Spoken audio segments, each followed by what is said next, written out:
A charming couple in Cape Town turned out to be tenants from hell.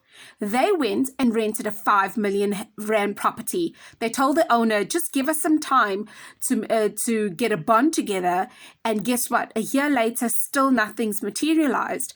Instead, this particular charming couple turned out to start making renovations to the property. After doing renovations, this particular homeowner lost out so much because of all the stuff and shenanigans that went down in this particular Constantia property. And this got me thinking, so many times we get involved in a discipline that we're not quite sure of. I got involved in property investing, and I'm thankful that I sought out the information as well as the education that I needed. So I'd like to invite you to subscribe, join the tribe, and start learning on how to get started in property on my YouTube channel, as well as my website, where you can get 3 hours of free property training.